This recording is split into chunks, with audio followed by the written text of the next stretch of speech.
ఆంజనేయ స్వామిని హనుమంతుడు అని పిలుస్తాం కదా! ఈ హనుమంతుడు అని పేరు రావడానికి వెనక ఉన్నటువంటి కథ ఏమిటి? హనుమంతుల వారి యొక్క కథ అలాగే రెండిటికి కూడా మూలమమ్మ ఇది.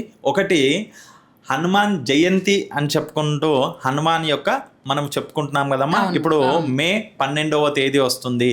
అది హనుమంతుల వారు జన్మించినది అంజనీ పుత్రుడుగా కేసరి నందనుగా జన్మించినటువంటి తిథి వచ్చేసి మనకు ఈ యొక్క వైశాఖ బహుళ దశమి పూర్వభాద్ర నక్షత్రంలో ఆయన జన్మించారు.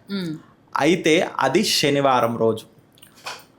మరి ఇప్పుడు అందరూ హనుమాన్ విజయోత్సవం అని చెప్పేసి చేస్తూ ఉన్నారు. హనుమాన్ విజయోత్సవం అంటే మనకు చైత్ర శుద్ధ పౌర్ణమి నాడు వచ్చేటటువంటిది హనుమాన్ విజయోత్సవం. శ్రీరామనవమి తర్వాత వచ్చేటటువంటిది. మరి శ్రీరామనవమి తర్వాత వచ్చేటటువంటిదే అందరూ చాలా పాటిస్తున్నారు. అది ఎందుకంటే రామనవమి తర్వాతనే ఉంది కాబట్టి దాన్ని ఎక్కువగా పాటిస్తున్నారు అనుకోవచ్చు. కానీ ముఖ్యంగా ఆంజనేయ స్వామి ఆవిర్భావించినటువంటి రోజు మాత్రం వైశాఖ బహుళ దశమి పూర్వభాద్ర నక్షత్రంలో ఆ స్వామివారు ఆవిర్భవించారు. అలాగే ముఖ్యంగా మనము మార్గశిర మాసంలో త్రయోదశి కూడా చెప్పుకుంటారు. అంటే ఇవి ఒక్కొక్కరికి ఒక్కొక్క భక్తుడికి ఒక్కొక్క ఋషులకు ఒక్కొక్కరికి ఆ ఆంజనేయ స్వామి దర్శనం ఇచ్చినటువంటి రోజుగా కూడా చెప్పడం జరుగుతుంది. అందుకనే ఒక్కొక్కరు ఒక్కొక్క విధంగా చేసుకోవడం జరుగుతుంది. అందులో ముఖ్యంగా ఇవి రెండు ఎక్కువగా చేస్తారు. ఆ మార్గశిర మాసంలో వచ్చేటటువంటి త్రయోదశి నాడు హనుమద్ వ్రతాలు ఎక్కువగా చేస్తారు. ఈ ఆంజనేయ స్వామి శ్రీరామనవమి తర్వాత వచ్చేటటువంటి హనుమాన్ విజయోత్సవం రోజేమో హనుమంతుని యొక్క ఊరేగింపులు, హనుమంతుని యొక్క ఉత్సవాలు చేస్తారు. హనుమంతుని యొక్క జన్మ తిథిగా వైశాఖ బహుళ దశమిని చేసుకుంటాం.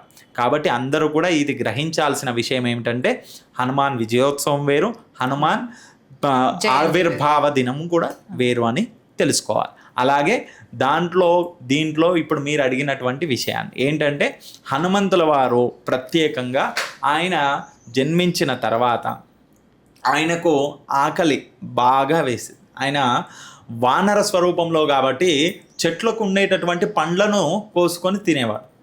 మరి అలా కోసుకొని తినే సమయంలో ఆయనకు ఎర్రగా ఒక పండు కనిపించిందంట. అది ఏం పండు అంటే సూర్యుడు.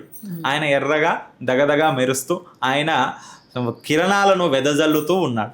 మరి ఆయనను చూడగానే హనుమంతుల వారు చిన్నగా ఉన్నారు కదా, ఆయనను చూడగానే ఆయన ఏమనుకున్నాడంటే అది కూడా ఎర్రగా బాగుంది, ఆ పండే కావాలని చెప్పేసి ఆయన వాయువేగంతో, ఎందుకంటే వాయుపుత్రుడు కదా కాబట్టి వాయువేగంతో వెళ్ళాడంట.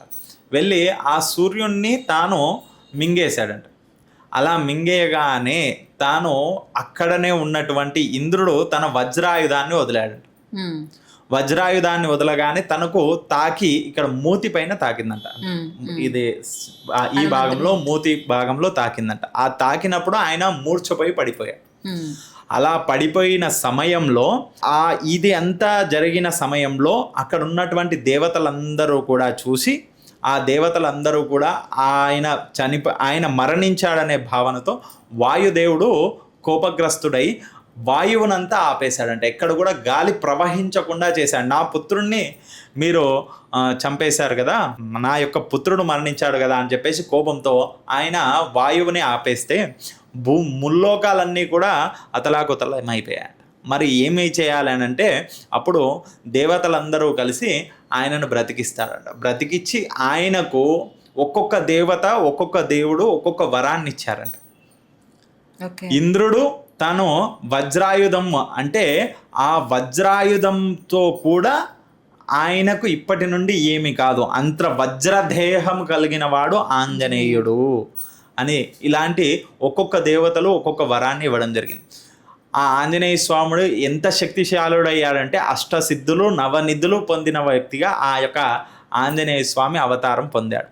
ఆ అవతారం పొందినటువంటి రోజు ఏదైతే ఉందో ఆ రోజుని హనుమాన్ విజయోత్సవముగా, అనగా పౌర్ణమి, చైత్ర శుద్ధ పౌర్ణమి నాడే ఈ యొక్క అంటే ఆయన మరణించి మరలా జన్మించాడు కాబట్టి ఆ జన్మించిన రోజునే ఆ యొక్క చైత్ర శుద్ధ పౌర్ణమి, అందుకనే ఆ రోజు కూడా చాలామంది చేసుకుంటారు. అలాగే ఈ రోజేమో అంజని పుత్రుడుగా జన్మించిన రోజు కాబట్టి హనుమాన్ జన్మతిథిగా, హనుమాన్ ఆవిర్భావ దినోత్సవముగా ఈ యొక్క వైశాఖ బహుళ దశమిని జరుపుకుంటాము.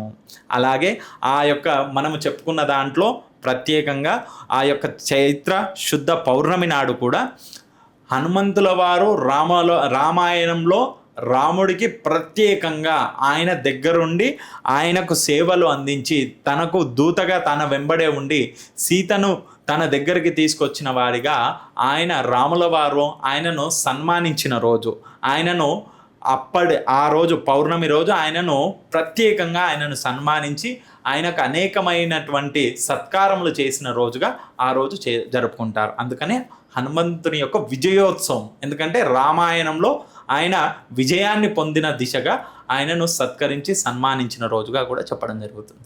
కాబట్టి చైత్ర శుద్ధ పౌర్ణమి ఏమో హనుమాన్ విజయోత్సవము, వైశాఖ బహుళ దశమి ఏమో హనుమంతుని యొక్క జన్మతిథిగా జరుపుకోవాలి. ఇవి రెండూ కూడా మనకు ముఖ్యమైనవే, రెండూ కూడా ఆంజనేయ స్వామికి ప్రత్యేకమైనవే. కానీ మనము భక్తి శ్రద్ధలతో వాటిని స్మరించుకోవడం, వాటిని చేయడము ముఖ్య ఉద్దేశం. అందుకే ముఖ్యంగా మనకు హనుమంతుల వారికి వజ్రాయుధం తాకింది కాబట్టి, మూతిపైన తాకింది కాబట్టి, అందుకే హనుమంతుడు అనే నామకరణం చేయడం జరిగింది. ప్రత్యేకంగా ఆ రోజు నుండే హనుమంతుడు అని స్వామివారికి నామస్మరణ చేయడం జరుగుతుంది.